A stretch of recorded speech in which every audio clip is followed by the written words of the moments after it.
Voilà. Donc, un agenda Mais rapide, il l'a fait trop tard. Tu lui demandes de le faire avant de parler.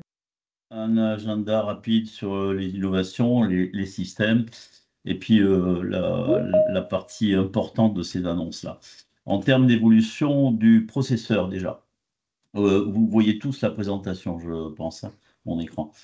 Power 11, c'est comme les générations précédentes, toujours plus de puissance par cœur, plus de puissance monothreadée, plus de puissance au niveau du socket, au niveau du serveur. Une optimisation énergétique aussi, comme les générations précédentes. Bon, on va avancer encore davantage dans cette optimisation. Et puis, quelque chose de nouveau, je dirais, au niveau de cette technologie de serveur, c'est l'autonomie de ces machines. IBM a mis dans ces machines beaucoup d'automatisation, de simplification pour rendre la tâche des administrateurs beaucoup plus simple et que la machine se gère toute seule. En termes de technologie, alors un petit zoom, j'irai rapide sur la manière dont IBM a amélioré un petit peu ce chip. On est toujours sur du 7 nanomètres comme le Power 10, mais on a une technologie 2.5D. Alors 2.5D, ça veut dire qu'on a en fait rajouté un interposeur entre la puce et le substrat. Alors, on sans rentrer dans des détails très techniques, ça permet de faire quoi? Ça permet de mieux gérer l'alimentation du processeur, de la puce, et d'avoir des fréquences plus élevées, donc plus de puissance, bien sûr, plus de puissance monothreadée, et puis une efficience meilleure de cette énergie qui est délivrée à la puce. Je n'ai pas mis tous les détails, il y a bien d'autres détails concernant le processeur. La partie refroidissement, tout ça aussi a été amélioré. Donc ça pourra faire l'objet de discussions ultérieures, éventuellement de questions-réponses. N'hésitez pas à poser les questions dans le chat. Ça, c'est la puce. Ensuite, en termes de substrat, de socket, si vous préférez, on a toujours trois types de sockets, comme pour la génération précédente Power 10. On a le single chip module, donc une puce sur un socket.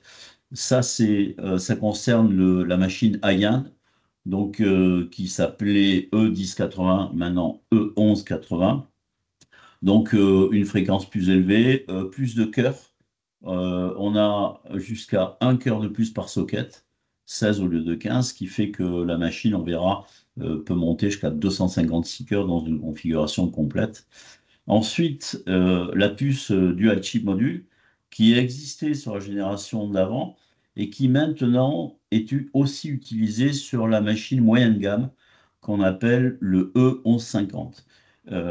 Donc là, ça va rajouter beaucoup plus de cœurs que sur la machine Ayan, hein. On verra qu'on a 30 cœurs par socket, c'est-à-dire 15 et 15 sur chacune des puces. Et puis surtout, en fait, ça permet d'avoir des cœurs de spare qui pourront être utilisés en cas de panne. Donc c'est une amélioration de la fiabilité de la machine. On verra ça. Et puis finalement, le petit dernier qui ressemble au DCM, mais qui s'appelle ISM, Entry Single Chip Module, pour lequel en fait une des puces a les cœurs désactivés et ne sert que pour la partie entrée-sortie. Euh, donc, ce processeur Power 11, vous vous souvenez, avec cet interposeur-là, un petit peu particulier, on va pouvoir augmenter la fréquence. L'énergie est mieux distribuée. Il y a une régulation de la tension d'alimentation. Et pour optimiser tout ça, en fait, il y a un certain nombre de choses.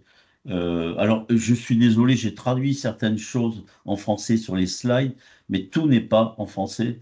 Il y a des termes dont la traduction en français est pas très explicite, donc je préférais laisser quelques éléments en anglais.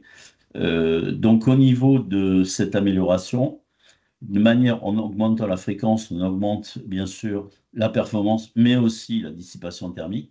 Donc, il y a des choses qui ont été optimisées justement pour essayer de pallier à ça et d'avoir une meilleure efficience énergétique.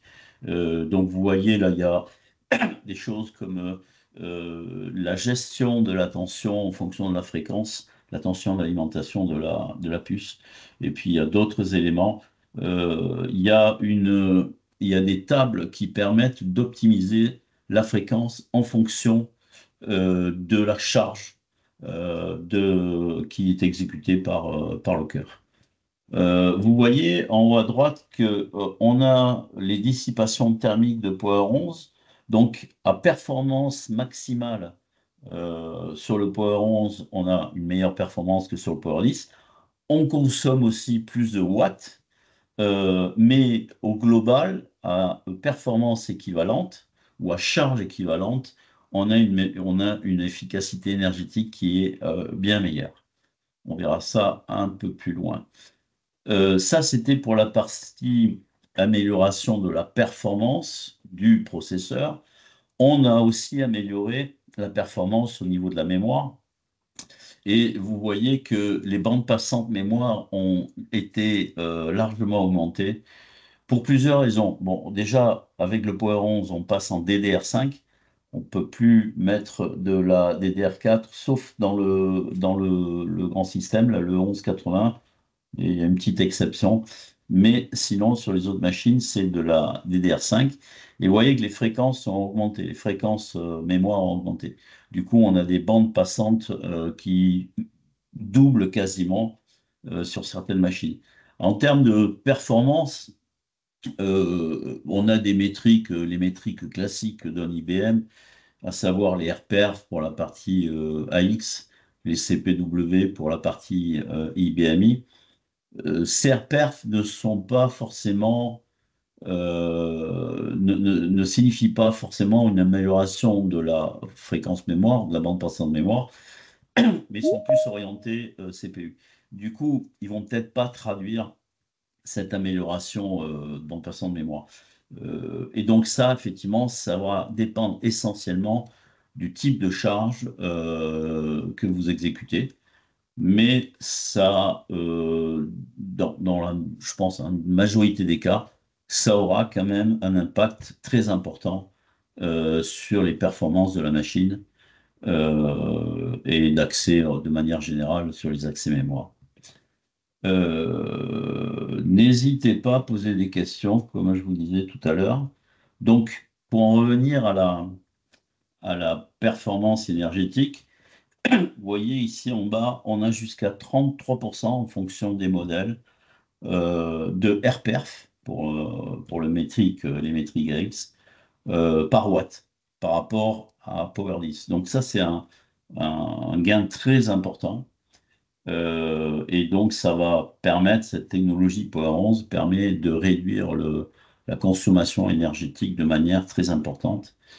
Et puis, il y a aussi une nouveauté en termes d'énergie, c'est que les serveurs Power 10 et même plus antérieurement les Power 9 avaient un mode de fonctionnement qu'on pouvait configurer au niveau du serveur dans les menus de la HMC, là, le menu ASM.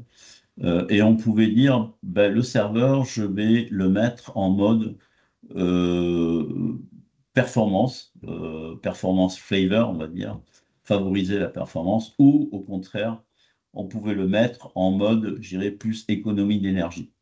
Et ça, bah, ça se définissait, et une fois le serveur configuré dans un ou l'autre mode, il fonctionnait comme ça, même si bien sûr il y avait une gestion de l'énergie en fonction de la charge. Il y a un nouveau mode maintenant qui est, je dirais, éco-énergétique, encore plus éco-énergétique que ce qui existait, et qui va permettre de réduire énormément la consommation énergétique, légèrement aux dépens de la performance.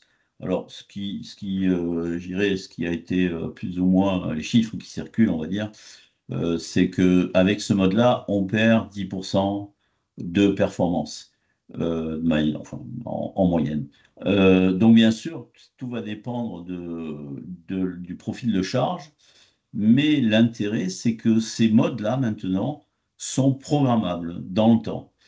C'est-à-dire qu'il y a un nouveau menu au niveau de la HMC qui va vous permettre de dire, ben, en fonction du temps, je vais pouvoir programmer le mode performance, enfin favoriser la performance, le mode économie d'énergie qui existait avant, ou cette turbo-économie, entre guillemets. Par exemple, bah, le dimanche, je sais que ma machine, elle est un peu moins chargée, donc je vais pouvoir programmer ça dans le temps, en fonction des jours, en fonction des heures. Et du coup, vous voyez qu'avec ce mode-là et la manière de programmer, vous allez pouvoir économiser jusqu'à 28% en termes d'énergie, ce qui représente quand même quelque chose d'important. En fonction des modèles, bien sûr, vous voyez en haut à droite, là, il y a des chiffres sur l'économie d'énergie. Ça dépend de la machine, bien sûr, mais ça reste relativement important. Donc il y a cette planification automatisée qui améliore encore la consommation énergétique. J'ai pas mis tous les détails dans cette diapositive. On a aussi un monitoring à travers ce menu-là qui est assez fin et qui va dire, voilà, cette partition, cette telle part, ou si vous préférez, cette VM, à telle consommation, celle-ci à telle autre consommation. Donc on a une granularité assez fine en termes d'économie d'énergie. Pour ce qui est des systèmes, alors IBM, c'est la première fois en termes d'annonce Power que l'ensemble de la gamme est annoncé en même temps. Les technologies précédentes, soit on avait d'abord les machines High-end, et puis ensuite les machines plus petites, les scale-out. Des fois, c'était l'inverse. Et puis là, ben, en fait, sur Power 11, toutes les machines ont été annoncées en même temps. Le high-end, donc le 1180, aussi bien que le mid-range, le 1150 et puis les scale-out. Il y en a un seul qui est annoncé, mais qui ne sera disponible que l'année prochaine. C'est le S1112. Le S1112, c'est le petit dernier de la gamme qui existait déjà en Power 10 et qui n'occupe que la moitié de la largeur du châssis. Donc, on aura l'occasion d'en parler un peu plus, mais celui-là ne sera disponible que l'année prochaine.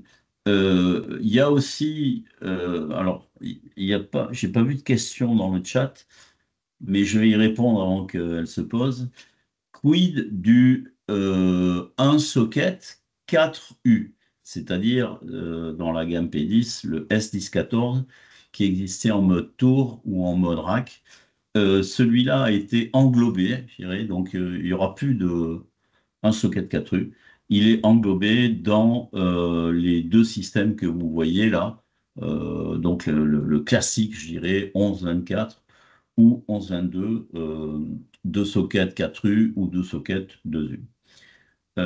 En termes de spécificité, comme je vous disais en introduction, cette technologie P11, il y a bien sûr la performance, etc., comme on a vu, l'amélioration de bande passante de mémoire, l'économie d'énergie, mais IBM a mis l'emphase sur la disponibilité. On va le voir un peu plus tard.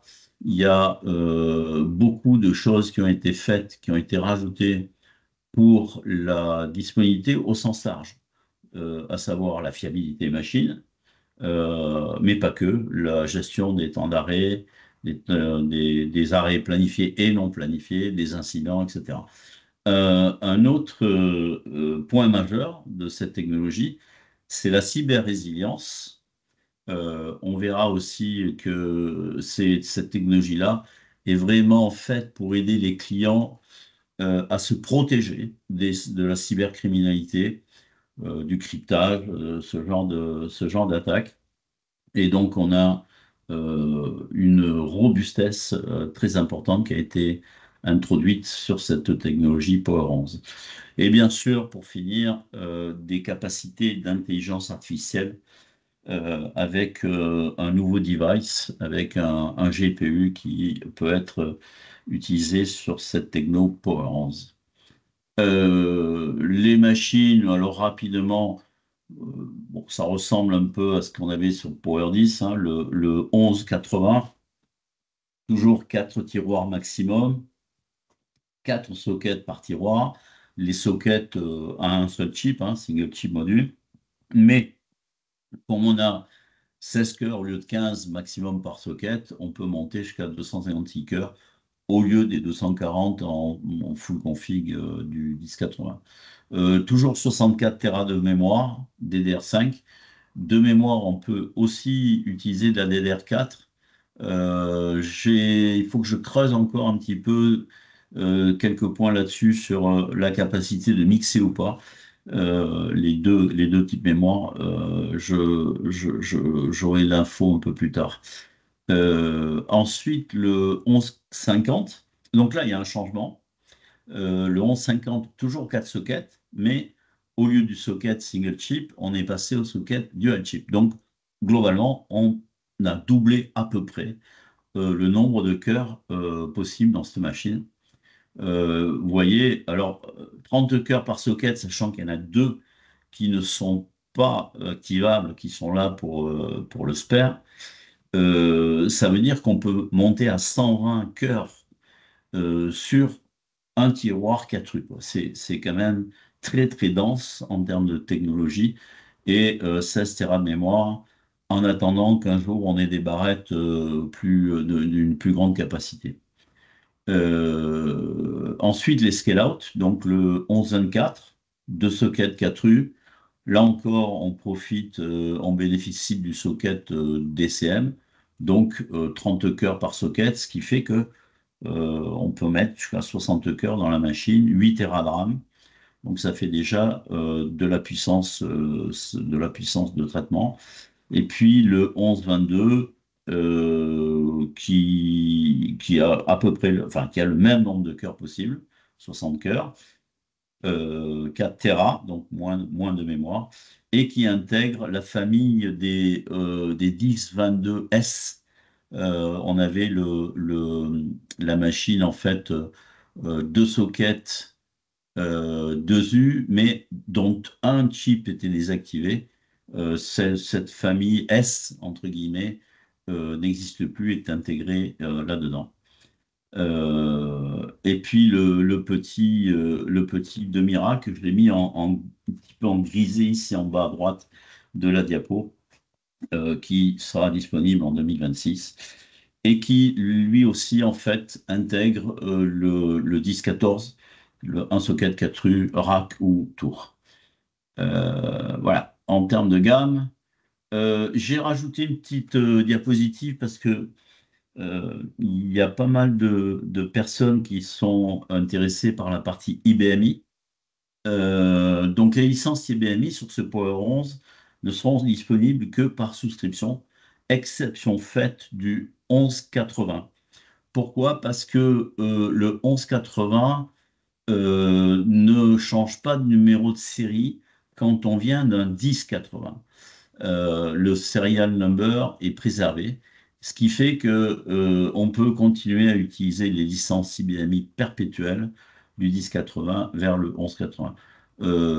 Hormis ça, donc toutes les autres machines Power 11 sont sous forme de souscription. Bon, j'ai pas mis trop de détails sur cette partie IBMI. N'hésitez pas, de toute façon, par la suite à nous contacter. On a beaucoup de matière par rapport à cette IBMI sur le Power 11. Il y a un certain nombre d'offres là. J'ai mis rapidement les offres de souscription, la P20, P30 au-delà de 2025, l'achat des licences supplémentaires, etc.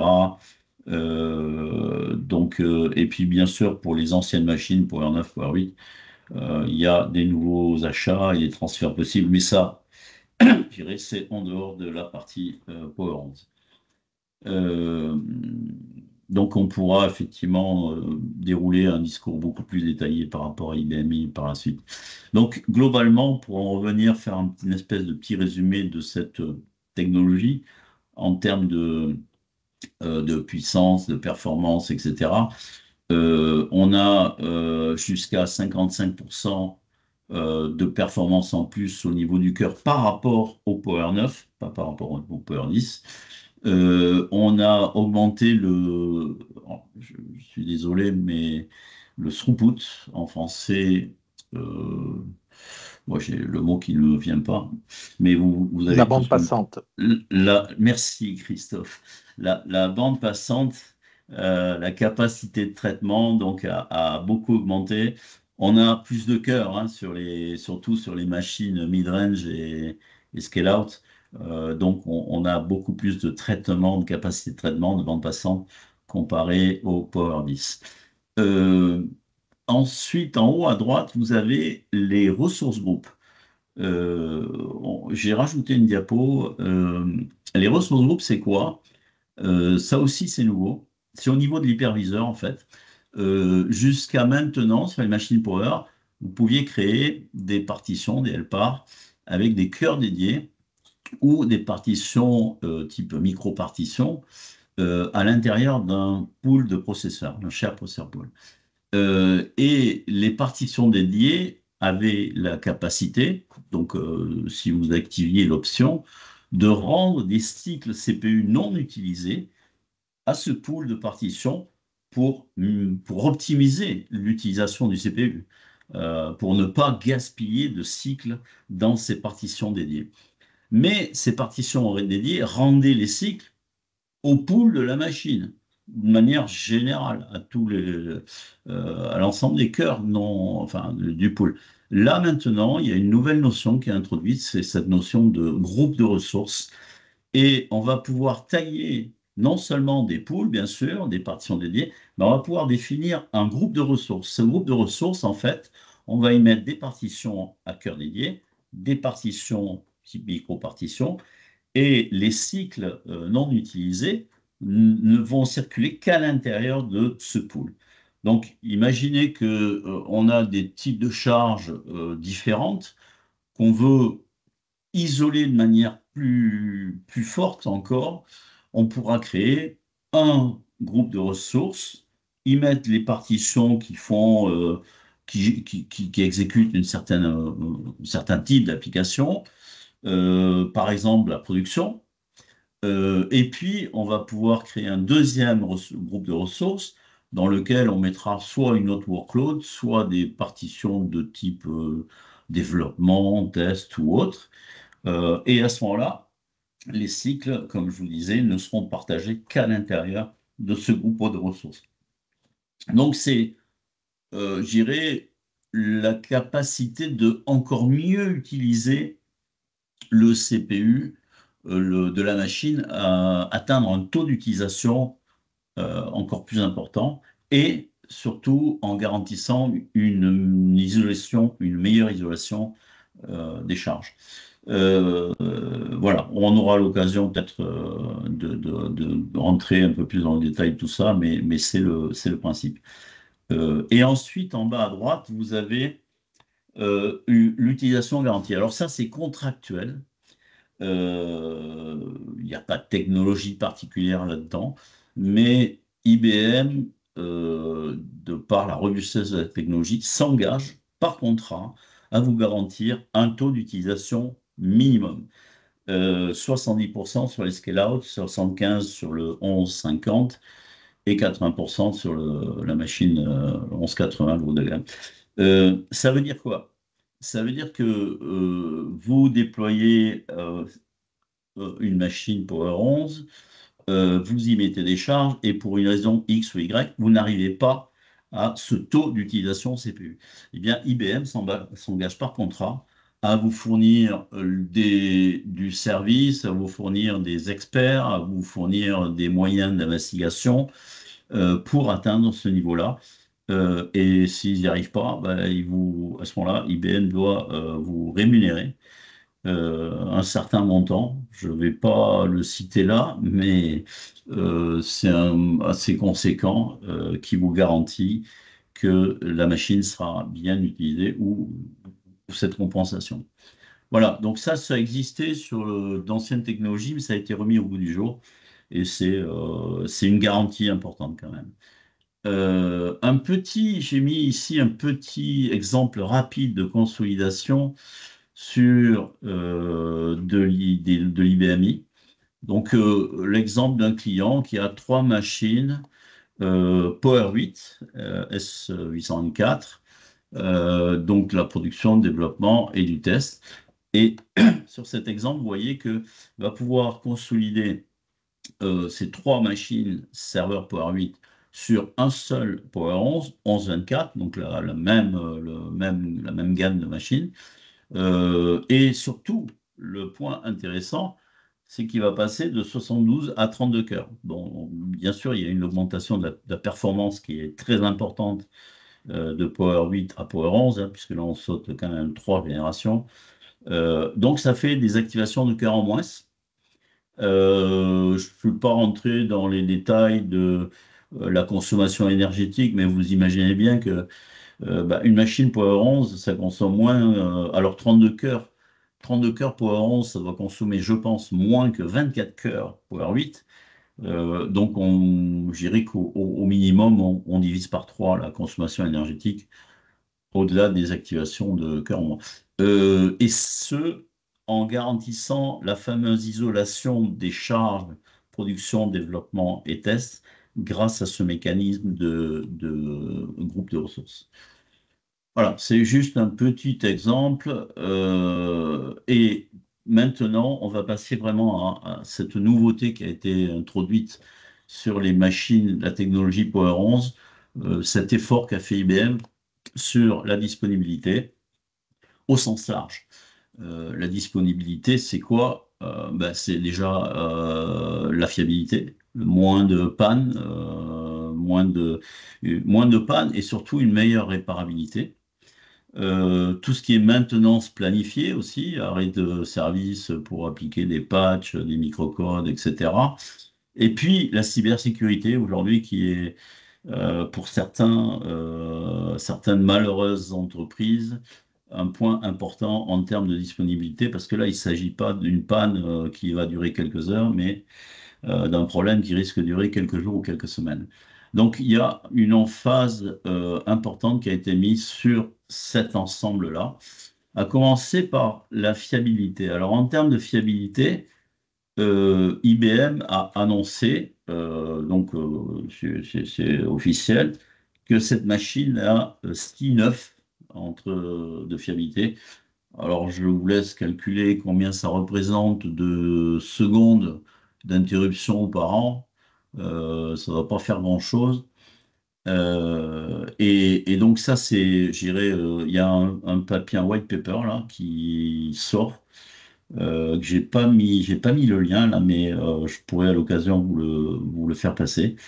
Et donc, il y a une forte amélioration de la fiabilité. Euh, je suis pas rentré dans le détail, il y a des tas de tableaux là-dessus. Par exemple, juste comme je vous disais, les cœurs en spare sur les DCM, là, les deux cœurs qui sont pas activables et qui vont, par exemple, améliorer la fiabilité. Alors, en bas de la diapo, j'ai mis un petit article, et vous avez le lien, qui n'est pas relatif à Power 11, mais à Power 10. Et en fait, bon, IBM s'engage sur ces 6,9 de fiabilité, mais Power 10 était déjà reconnu par des organismes externes officiels, hein, qui gèrent, qui recensent les pannes pour l'ensemble des machines, des serveurs, toutes marques confondues. Et dans ce papier donc, de cette organisation, il reconnaissait que le Power 10 était déjà à 8,9, donc 315 millisecondes d'indisponibilité par an et par serveur. Donc on peut imaginer que là aussi, c'est encore moins avec le Power 11, au-delà de l'engagement d'IBM avec C9. Alors pourquoi? Pourquoi? Ben parce que IBM, en fait, tout simplement, construit la technologie de A à Z. Design fait la conception du cœur. Bien sûr, travaille avec Samsung pour la partie silicium, technologie, etc. On en a un petit peu parlé. Mais ça concerne aussi donc le firmware de la machine, l'hyperviseur, la virtualisation, PowerVM, les systèmes d'exploitation et toute la gestion de la pile avec des logiciels d'infrastructure. Donc, la conception unique de l'ensemble de la pile bah, permet d'intégrer à tous les niveaux cette fiabilité, ce RAS, euh, à tous les étages. Et ça, bien sûr, avec un serveur x86, pas faire de mauvais comparatifs, mais bien, bon, le processeur, c'est par exemple Intel, le fondeur, c'est un autre, le système d'exploitation, c'est encore un autre, le serveur, c'est encore un autre. La virtualisation, bah, c'est peut-être Broadcom. Donc, vous voyez que ça ne peut pas atteindre le même niveau de fiabilité. Donc, ça, c'est la première raison. La deuxième raison, c'est que IBM fait des tas de misères à ces pauvres machines. J'ai mis quelques illustrations. Vous voyez, là, en haut à droite, en fait, ils font des tests, ils prennent la machine, ils la font tomber de 10 centimètres. Bon, 10 centimètres, c'est pas très haut, mais pour une machine qui pèse quelques centaines de kilos, ça fait un choc important. Ils les mettent dans des chambres à température et humidité, ils font tourner de la charge, ils simulent, ils la mettent sur un appareil très particulier et ils simulent des tremblements de terre là, à hauteur de 8,3 sur l'échelle de Richter. Voilà, donc tout ça est quand même hyper fiabilisé. Et bien sûr se termine avec ce niveau de fiabilité. Euh, un autre point, c'est que bon, malgré tout, peut y avoir quand même une panne. Et en fait, ce qu'a fait IBM dans cette technologie Power 11, c'est qu'ils ont automatisé non seulement la détection de la panne, mais la gestion du problème. Dans la HMC, maintenant, vous avez des menus qui vont vous permettre d'ouvrir l'incident, le ticket chez IBM, et la HMC va collecter automatiquement toutes les logs nécessaires et les envoyer au support IBM. Donc ça, c'était quelque chose de manuel avant, avec des interactions entre l'administrateur système et le support IBM, qui lui disait, bon, OK, tu as ouvert cet incident, il faut que tu collectes les logs et que tu nous renvoies les logs. Tout ça est automatisé maintenant. Donc, ce qu'annonce IBM, c'est que globalement, ça permet d'économiser entre 5 et 8 heures dans le traitement d'incidents. Et puis, ce qu'a fait IBM aussi, c'est que côté support, ils ont développé de nouveaux workflows basés sur l'intelligence artificielle qui permet de traiter plus rapidement l'ensemble de ces logs qui sont envoyés et donc de répondre beaucoup plus rapidement aux clients avec bon, des workflows d'intelligence artificielle basés sur Watsonix et un outil qui s'appelle IBM Concert aussi, qui est déjà disponible en tant que logiciel, mais là il a été intégré avec cette technologie Power 11. Et puis, le dernier volet de la disponibilité, c'est la cybersécurité. Donc là aussi, tout ça a été intégré dans le Power 11. C'était déjà le cas dans Power 10, mais ça a été rajouté, enfin mieux intégré. Je dirais que la différence, c'est que cette cybersécurité, elle est traitée de manière globale au niveau de l'infrastructure. C'est pas le serveur qui est attaqué, c'est un ensemble d'outils qui ont été rassemblés pour gérer ces problèmes, pour gérer l'identification, bien sûr, enfin, la détection, la protection, la détection d'une attaque, et puis la réponse pour pouvoir restaurer et revenir à la normale le plus rapidement possible. Alors, vous voyez, dans cette diapo, enfin des chiffres, des valeurs. IBM annonce que le Power 11 est capable de détecter une attaque en moins d'une minute et de revenir récupérer, je dirais, la situation normale en quelques minutes. Alors, comment c'est fait tout ça? Alors, juste pour l'illustration, ici, j'ai mis un exemple. C'est Qantas, la compagnie aérienne nationale d'Australie. Il n'y a plus de partage. Il y a quelqu'un qui m'a dit qu'il n'y a plus de partage. Vous, Non, il n'y a plus de partage. ah, pardon, je ne sais pas ce qui s'est passé. Alors, j'ai peut-être raté. Vous aviez vu cette diapo sur la sécurité, la cybersécurité? Oui, oui, oui, oui, tout à fait, ça marche là. D'accord. Bon, ok. Donc, j'ai mis cet exemple à titre d'illustration. Donc, Qantas s'est fait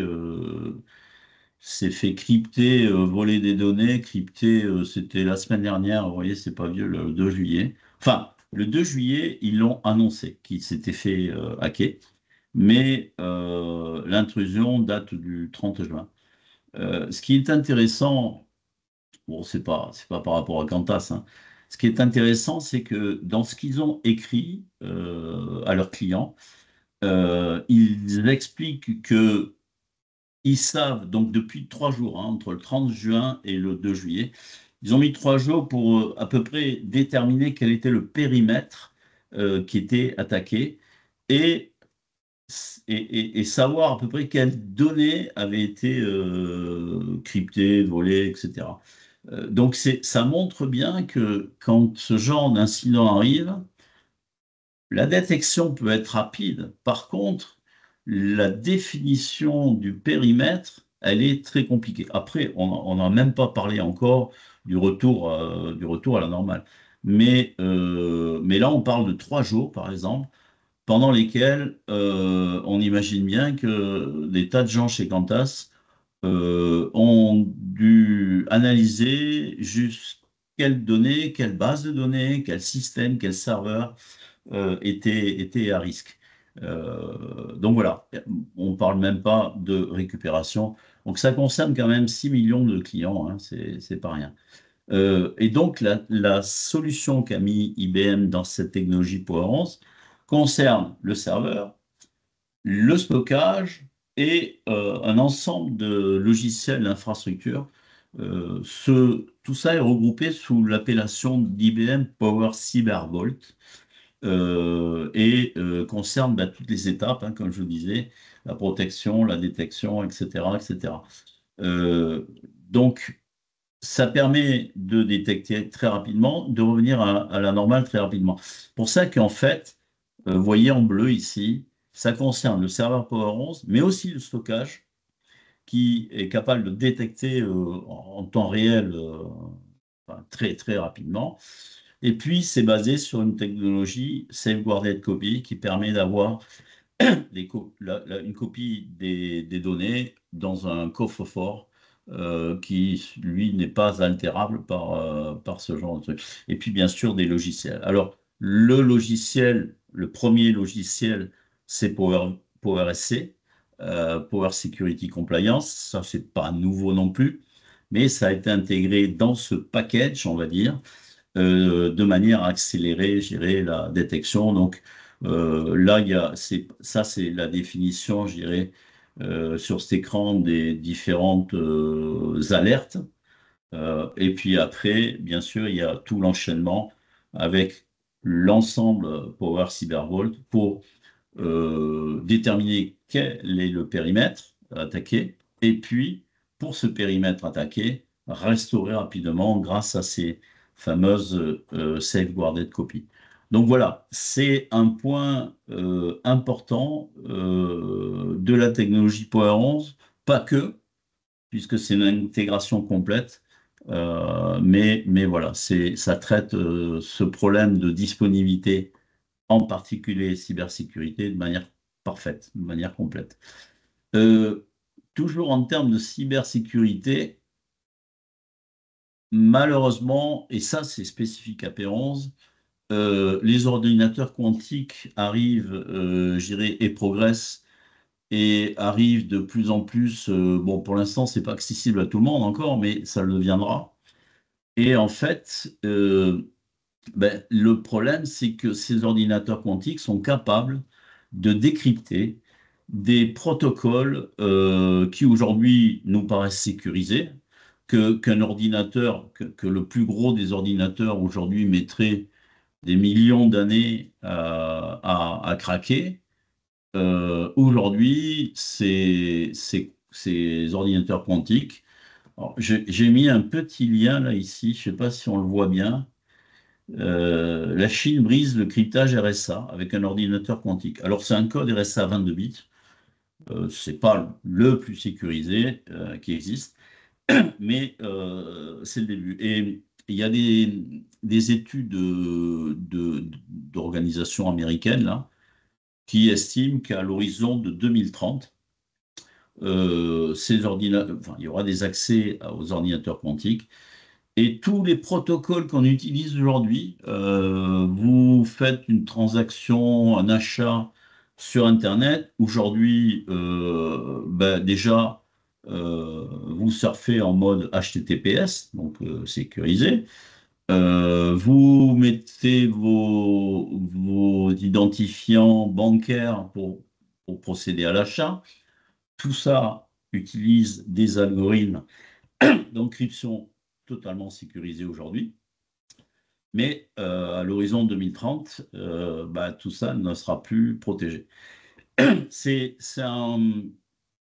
je dirais, c'est un problème qu'il va falloir traiter parce que ça ne se fait pas en 5 minutes.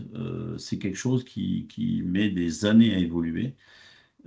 Et donc, dans le Power 11, tout ça pour revenir à Power 11, il y a des algorithmes d'encryption qui sont résistants aux ordinateurs quantiques. C'est-à-dire qu'ils ne sont pas capables de décrypter ces algorithmes. Il n'y en a pas beaucoup encore, des algorithmes.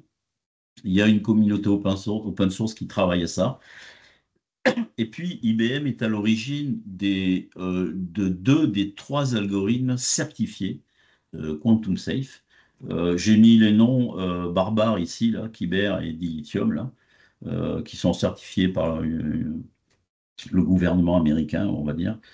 Et ça, par contre, ça, c'est implémenté dans le Power. C'est-à-dire que vous faites, par exemple, un, un Live Partition Mobility d'une machine à l'autre. Vous déplacez votre LPAR, là. Les blocs mémoire sont copiés au travers du réseau. Enfin, sur les technologies précédentes, c'était encrypté depuis je crois que c'est depuis le Power 9 que les blocs sont encryptés. Et là, maintenant, ils sont encryptés avec ces algorithmes Quantum Safe. Le démarrage aussi du serveur, le microcode, tout ça est protégé en mode Quantum Safe. Donc, au niveau du sexe, à tous les étages de la pile, donc au niveau du hardware, au niveau du firmware, au niveau des systèmes d'exploitation, tout ça est disponible. Donc, c'est quelque chose qui arrive dans le Power 11 et qui va, je pense, prendre de plus en plus d'importance au fur et à mesure que Quantum progresse. Voilà. En termes d'IA, je ne suis pas trop en retard, bon, ça va. Donc, aujourd'hui, bien sûr, beaucoup de sociétés se lancent dans des projets d'IA, génératives ou pas. L'obstacle majeur à ça, c'est la souveraineté des données. À partir du moment où vous mettez des données dans un cloud pour faire de l'IA, pour traiter ces données avec des large language models, enfin de l'IA, vous n'êtes pas certain, pas sûr, dans tous les cas, que ces données ne seront pas utilisées par ailleurs ou pour entraîner d'autres modèles d'IA ou simplement sécurisés. Donc, il y a, j'irais, un petit, j'irais, en termes de souveraineté des données, Il y a de plus en plus d'hésitation à traiter l'IA dans certains clouds et à faire ça de manière on-prem, sur des serveurs on-prem ou dans certains clouds, mais en garantissant la souveraineté de ces données, notamment par rapport aux régulations dans certains domaines, le domaine bancaire par exemple. Et donc, ce qu'a fait IBM, c'est que dans ce Power 11, ils ont rajouté de l'IA, sachant que dans Power 10 et bien sûr dans Power 11, dans le cœur, il y a une unité d'exécution de calcul matriciel mathématique, Math Matrix Accelerator, mais IBM a rajouté une carte avec un GPU qui s'appelle le Spire, qui existe déjà, qui est déjà sur les mainframes et qui va permettre de faire de l'inférence sur de l'IA générative. Donc cette carte, vous avez quelques caractéristiques là. Donc elle est pour le Power 11, mais elle est déjà disponible pour les mainframes et elle sera intégrée au Power 11 dans quelques mois, je crois. Et donc, on va pouvoir mettre cette carte. Vous voyez, elle fait 300 téra-opérations par seconde, hein. Quand on parle d'opérations, c'est des opérations d'IA. Donc, c'est pas forcément du floating point, ce genre de choses. L'intérêt qu'elle a, c'est qu'elle consomme assez peu d'énergie. Vous voyez, 75 watts, c'est peu pour ce genre de petites bêtes. Et en fonction du besoin, c'est modulaire, c'est-à-dire que dans un tiroir, on va pouvoir mettre jusqu'à 8 de ces cartes-là et former un cluster d'intelligence artificielle, donc avec une certaine bande passante et jusqu'à 1 Tera de RAM. Ce GPU, cette carte, peut utiliser pas mal de modèles d'intelligence artificielle. Vous avez la partie open source, bien sûr, PyTorch, et bien sûr, il y aura et du Watson X aussi. Pour finir, aujourd'hui, IBM a annoncé ses machines, la gamme des machines Power 11, et le Power 11 est aussi disponible dans le cloud IBM, dans Power Virtual Server, donc dès le jour du lancement. Vous pouvez accéder à cette technologie dans PVS, créer une LPAR en moins de 10 minutes, euh, utiliser Power 11 dans PVS, en Power Virtual Server, pour faire du test, du développement, et bien sûr de l'IA, etc. Et tous les bénéfices, bien sûr, du Power 11 s'y retrouvent de la même manière que sur les machines on-prem. Il y a aussi des capacités d'hybridation. Vous pouvez utiliser Power 11 dans PVS tout aussi bien, de manière flexible, je dirais, avec des Power 11 on-prem. Quelque chose que j'ai pas mis à propos de cloud ici, c'est ce qui existe déjà, le Power Private Cloud, anciennement appelé PEP2, Power Enterprise Pool. Le P11 peut s'intégrer dans un pool de serveurs, un PPC, avec des serveurs P10. Donc on peut, je dirais, avoir des activations de cœur pour un pool euh, avec des cœurs P10 et des cœurs P11. Donc ça permet aussi une évolution de manière plus flexible. Voilà, voilà.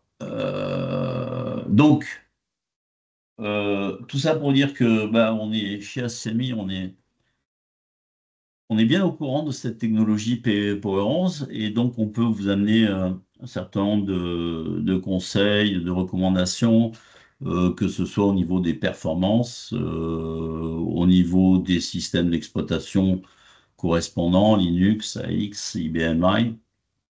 On a parlé cybersécurité aussi. Donc avec ces capacités de détection d'une attaque, d'un cryptage, mais surtout avec des capacités de récupération très rapides. Et puis, bien sûr, bon, tous les services qui tournent autour de ces machines, que ce soit des services managés, une évolution de Power 8 à Power 11, de Power 9 à Power 11, Power 10, Power 11, etc. Donc, on peut vous conseiller sur tous ces aspects-là, et non seulement conseiller, mais bien sûr, vous amener sur des conditions de production opérationnelle, etc. Donc j'ai beaucoup parlé. Euh, on est disponible, bien sûr.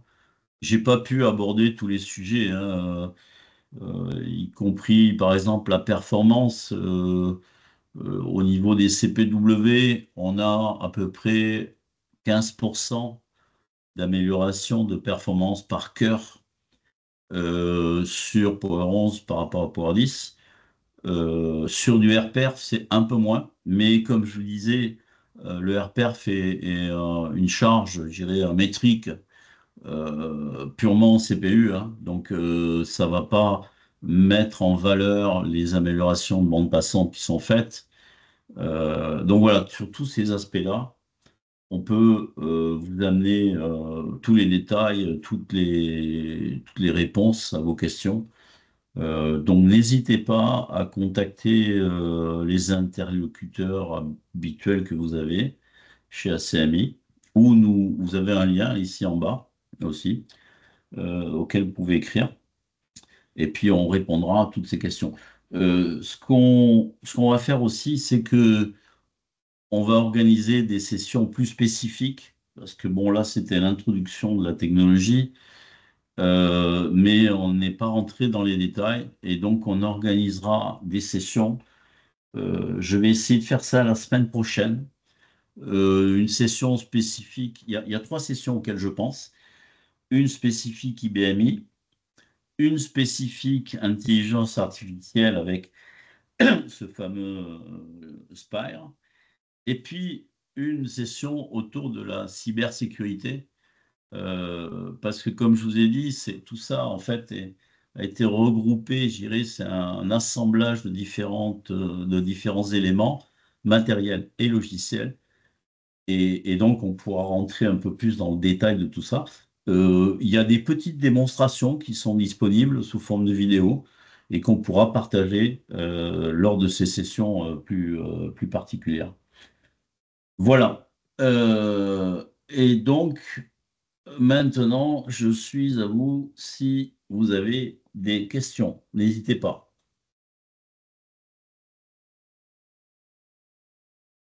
Ou alors c'est que j'ai tout dit. C'est pas Il y a une possible. question dans le chat.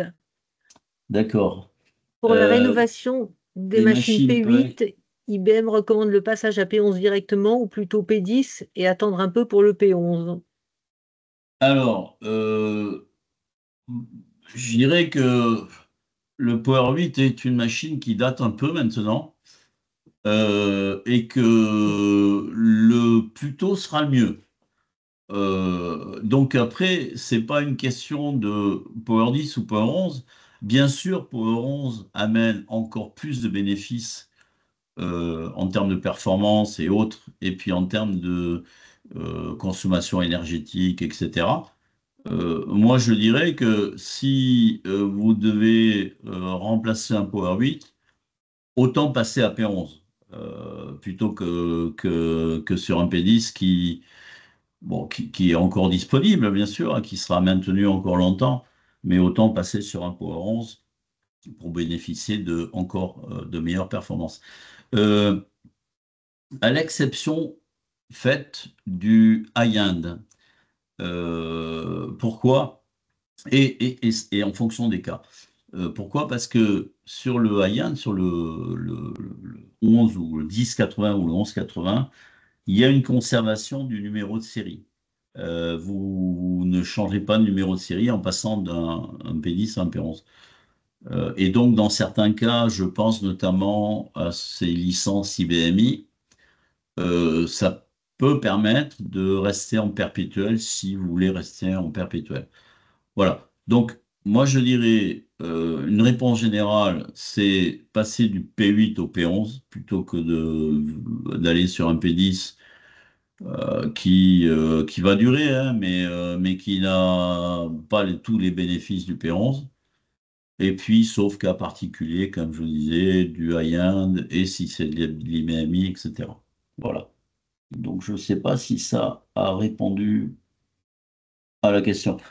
Et puis, Euh, François, il faut rajouter qu'il n'y a pas besoin d'attendre, hein. Le P11 va être disponible là. On peut vous faire Tout à des fait. propositions dans les jours qui viennent, hein, si j'ai bien compris. Oui, Il tout n'y a, à fait. pas, il y a pas, il y a pas besoin d'attendre. On peut configurer une machine, on peut faire une offre de prix dès aujourd'hui. Il n'y a pas de souci là-dessus. Donc voilà. D'autres questions? Ah oui, de Monsieur Sénéchaud, pardon. Y a-t-il des MES P10 vers P11? Sur le high-end, la réponse est oui. Sur les autres machines, la réponse est non. Vous pouvez pas changer, transformer par exemple, un S1024 ou un S1022 en S1122 ou S1124. Là, il n'y aura pas de MES. Uniquement sur la machine, la grosse machine, entre guillemets.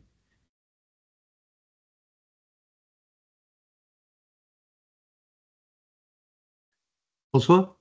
Oui, Ouais, j'ai vu en fait dans le configurateur le P11 est disponible à partir du 25 juillet en fait. oui. Alors, la date officielle, effectivement, comme disent les Américains, General Availability, c'est le Mm. 25 juillet.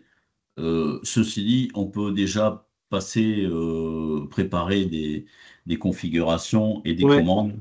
Alors, ça. c'est pas à travers le configurateur, c'est un process un peu plus spécifique. Mais on peut déjà faire ça. Bon, ceci dit, le 25 juillet, c'est bientôt, mais on peut déjà faire des configs. Dans le cadre de la MES, donc on peut faire ça sur la machine Ayan. On peut aussi récupérer les cartes adapteurs de la machine P10 vers la machine P11, carte réseau, carte fibre, etc. On peut récupérer la mémoire DDR4 dans un tiroir, ce que je n'ai pas, je ne sais pas encore. Il faut que je m'occupe de. J'attends la réponse concernant éventuellement la mixité, c'est-à-dire avoir un tiroir en DDR4 et un tiroir en DDR5. Mais ceci dit, bon, ça c'est l'exception du Haiyan. Sur toutes les autres machines de la gamme Power 11, ça reste de la DDR5. Voilà. Et comme dans le Power 10, la mémoire est encryptée, ça c'est de manière transparente, on ne peut pas le désactiver, hein. Toute la mémoire de la machine est encryptée, quoi. Ça c'est pour des questions encore de sécurité, on va dire. Euh, voilà. Il y a un point dont je n'ai pas parlé aussi, en termes de disponibilité. Il y a eu pas mal d'améliorations en termes de maintenance planifiée. Au niveau des mises à jour de microcode, de mise à jour des VIO serveurs, par exemple. Il y a des concurrences, il y a des maintenances concurrentes. Il y a beaucoup d'automatisation qui a été mis là-dedans pour justement faciliter ces maintenances planifiées et réduire le temps d'arrêt par rapport à Power 9, Power 10, etc. Donc ça, c'est un point.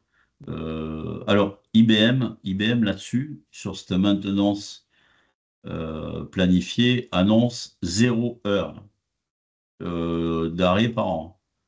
Il faudra que je creuse un peu plus aussi le sujet, parce qu'il y a quand même un certain nombre je dirais, de prérequis dans certains cas pour pouvoir faire une maintenance planifiée de manière transparente Par exemple, dans le cas du VIO, bon, en général, il y a deux VIO, donc là, il n'y a pas de souci. On, on en upgrade un que l'autre continue à tourner. La mise à jour du microcode aussi sur certaines machines, etc. Voilà. Euh, N'est-il pas plus prudent d'attendre de voir ce que vont donner les péons sur le terrain pour ne pas être les bêta-testeurs? Alors, euh, le bêta-testing, il a été fait, hein. IBM l'a fait. Il y a IBM et il y a des clients qui ont fait ça. Enfin, des clients, un certain nombre d'entreprises. Je n'ai pas mis ça dans les diapositives pour pas être trop long. Mais il y a par exemple des gros éditeurs de logiciels majeurs, mondiaux. Il y en a deux, par exemple, dans le domaine bancaire et la finance. Il y en a un qui s'appelle Temenos, qui revendent du logiciel core banking, hein. Il y a énormément de banques dans le monde qui tournent sur ces logiciels Temenos. Il y en a un autre aussi qui s'appelle Finacle, un autre éditeur logiciel dans le domaine bancaire, finance, qui est plus orienté vers enfin, des clients asiatiques là-bas, mais il y en a quelques-uns en Europe, aux États-Unis. Ces éditeurs de logiciels ont eu accès à des machines Power 11. Et ils ont testé leur code, ils ont mesuré les gains de performance qu'ils ont eu. Et il y a déjà des papiers officiels, des témoignages officiels de Temenos, de Finacle et d'autres, hein. Il y a d'autres sociétés aussi. Il y a une société dans tout ce qui est transport, j'ai plus le nom en tête, qui a eu accès à des machines Power 11. Donc, bon, les machines fonctionnent, hein, il n'y a pas de souci. Les firmware sont, je dirais, stabilisés, on va dire. Tout ça, je dirais, a été largement testé, etc. Pas que par IBM, comme je dis, par ce qu'ils appellent des early shipments, donc y compris des gros éditeurs dans des domaines critiques comme la banque et la finance. Donc, bon, en termes de... c'est vrai qu'il y a quelques années de ça, à l'époque du Power 6, Power 7, il y avait des évolutions, surtout de firmware, assez importantes dans les mois qui suivaient l'introduction d'une nouvelle technologie. Sur le Power 11, c'est plus le cas, on va dire. Je dirais que tout ça est assez stable, quoi. Voilà. Et puis, on n'est pas en train de parler de logiciels, je dirais, enfin, euh, des logiciels qui ne sont pas trop testés ou comme ça, hein. C'est de la grande échelle, quoi. Voilà. Donc, Donc, il n'y a vous pas de pouvez, disruption. François, il n'y a pas de disruption là dans l'OS 400. De toute façon, c'est la version oui, 7.6 qui est déjà là. exactement. IBMI, bah, les versions courantes qui tournent sur P10 tournent sur P11. AX 7.2, 7.3. La 7.4 arrivera de mémoire en 2027 ou 2028.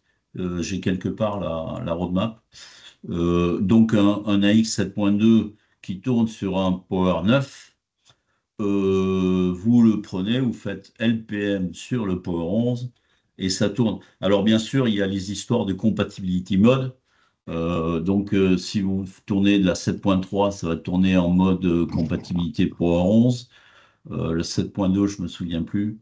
Mais il n'y a pas, non, il n'y a aucune disruption au niveau du système d'exploitation.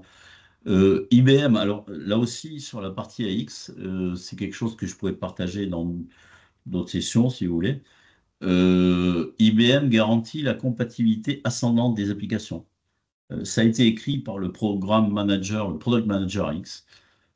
Donc, si vous avez une application qui tourne sur un AX, sur une vieille version, sur une vieille technologie Power, euh, IBM vous garantit que le binaire tournera sur le Power 11 en AX 7.2 ou 7.3.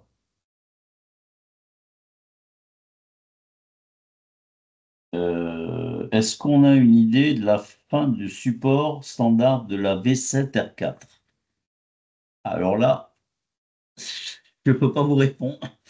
La fin du support, on doit avoir ça quelque part. Il faut que, à moins qu'il y ait quelqu'un côté ACMI qui sache répondre, mais je trouverai la réponse à la question. Je ne peux pas vous donner de date. Comme ça, il faut que je retourne là sur les roadmaps ou dans les présentations IBMI spécifiques. Donc, je note la question, monsieur Sénéchaud, et je vous dirai ça. Isabelle, la conversation, elle est enregistrée aussi, non? Oui, oui, tout à fait. D'accord, d'accord. Donc, je note sur mon petit cahier, mais on aura Oui, ça. moi aussi, je note tout, de toute façon. D'accord, d'accord. 7h04, un support. Ok. D'autres questions, d'autres points? Pas d'autres questions? On y a passé un peu plus de temps que prévu, mais bon, c'est pas Ok. grave, il y avait plein de belles choses à dire. Donc, Donc, comme je vous disais, c'était très général, hein, on n'a pas pu descendre dans les profondeurs du Power 11, mais je vous engage à contacter vos interlocuteurs et on pourra faire une session, un webinar ou venir vous rencontrer pour traiter des parties plus spécifiques de cette technologie Point 11. Et malgré ça, bon, on va quand même organiser d'autres sessions autour des trois axes là, IBMI, l'IA et la cybersécurité, dans les semaines qui viennent là. Alors, bien sûr, on approche des vacances, donc on enregistrera ces sessions. Et comme ça, bah, même les personnes qui sont inscrites mais qui n'ont pas pu assister auront droit pourront revoir le replay, quoi. Voilà. Mais moi, ce que j'aime bien, c'est rencontrer les gens face à face et discuter, échanger. C'est toujours plus riche que d'écouter une vidéo. Voilà. Donc, s'il n'y a pas d'autres questions, François, Oui, François, c'est Barbara d'ACMI. Donc pour la fin de support, le point relatif à la question de la fin de support sur la V7R4, oui, si je ne dis pas de bêtises, à ce jour, il n'y a pas de date d'annoncer. Et pour information, IBM indique qu'ils envoient, en fait, ils informent les clients au minimum 12 mois avant que la fin de support soit effective. Hein, donc, on est d'accord, prévenu à minima 12 mois avant. d'accord, d'accord. Bon, donc ça laisse du temps. Ceci dit, bon, j'essaierai de trouver d'autres infos. Peut-être, alors ça reste, c'est pas une réponse, je dirais, cartésienne, mais voir un petit peu quelles sont les durées de vie des releases précédentes. Ça peut peut-être donner une idée, même si IBM n'a pas encore annoncé de date de fin de support.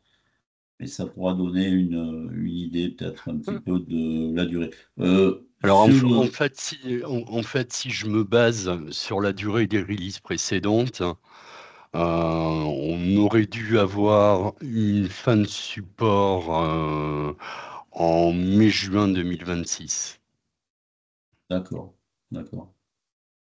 Bon, on validera ça. Comme elle n'a pas été annoncée maintenant, donc d'après ce que dit Barbara, oui, ce serait peut-être plus tard. Ouais. Oui, ça Non, va. parce que, puisque là, aurait là, déjà en dû fait, être annoncé. dans l'annonce, ils annonçaient la TR12 en même temps. Donc, je me demandais si ça pouvait repousser les choses ou pas, en fait. Euh, je sais pas vous répondre, mais on va creuser ce sujet-là avec des contacts chez IBM, là, en l'occurrence, spécialiste, ou le product manager IBMI, là. On va poser la question, même s'il ne nous donnera pas une réponse officielle, puisque IBM n'a Ouais. rien annoncé, mais on aura une meilleure idée. Très bien, Ok, merci. là, je vous en prie. Donc, s'il n'y a pas d'autres questions, on va clôturer ce webinaire. On vous enverra les diapositives, les slides, et puis un lien sur l'enregistrement. Et puis, comme je vous dis, bah, n'hésitez pas, hein, une session, je dirais, spécifique, c'est bien mieux que des heures de vidéo à écouter. Donc, engagez-nous, posez-nous des questions et invitez-nous à vous parler de Power 11. Merci à tous et je vous Merci. souhaite une bonne Merci. fin d'après-midi. Un grand merci Merci. à tous, un grand merci à Au revoir. François. Bonne fin d'après-midi à tous. Merci. Merci. Bonne fin Au revoir. d'après-midi. Au Merci revoir. François. Et à bientôt. Merci de votre bientôt. attention.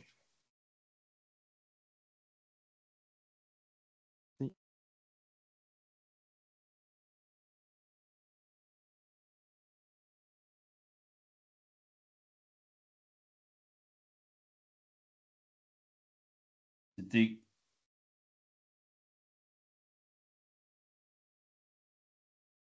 J'arrête l'enregistrement, Isabelle? Oui, s'il te plaît, oui. Oui. Alors attends, comment on fait ça?